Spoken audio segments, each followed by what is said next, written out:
ತುಂಬ ಇಂಟ್ರೆಸ್ಟಿಂಗ್ ಆಗಿತ್ತು. ಯಾಕಂದರೆ ನಾನು ಹಾರ್ಡ್ಲಿ ಸ್ಕೂಲ್ಗೆ ಹೋಗ್ತಾಯಿದ್ದೆ. ತುಂಬ ರಜೆಗಳು, ಯಾವಾಗಲೂ ಶೂಟಿಂಗು. ಆ್ಯಂಡ್ ನೀವು ಯೋಚನೆ ಮಾಡಬೇಕಂದ್ರೆ ಇದು ಇವತ್ತಿನ ಕಾಂಟೆಕ್ಸ್ಟಲ್ಲದು ಆಗ ಫೋನ್ಗಳಿರಲಿಲ್ಲ.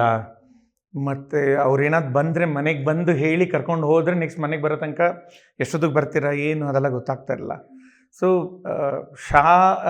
ಅಂದರೆ ಒಂಥರ ಎಕ್ಸೈಟಿಂಗ್ ಅಡ್ವೆಂಚರ್ ಒಂದು ಮಗುವಿಗೆ ಅಥವಾ ಚಿಕ್ಕ ಹುಡುಗನಿಗೆ ಎಲ್ಲೆಲ್ಲೋ ಹೋಗೋದು, ಹೊಸ ಹೊಸ ಜಾಗಗಳು, ಹೊಸ ಜನಗಳು, ಹೊಸ ತಿಂಡಿಗಳು, ಹೊಸ ವಿಚಾರಗಳು ಎಲ್ಲ ದಿನೇ ದಿನೇ ಕಲಿತಾ ಇದ್ದೆ.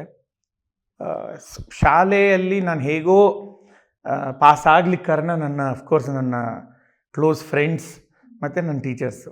ಅವರಿರಲಿಲ್ಲ ಅಂದರೆ ಡೆಫಿನೆಟ್ಲಿ ನಾನು ಇವತ್ತಿಗೆ ಎಜುಕೇಟೆಡ್ ಆಗಿರ್ಲಿಕ್ಕೆ ಸಾಧ್ಯ ಇರ್ತಾ ಇರಲಿಲ್ಲ.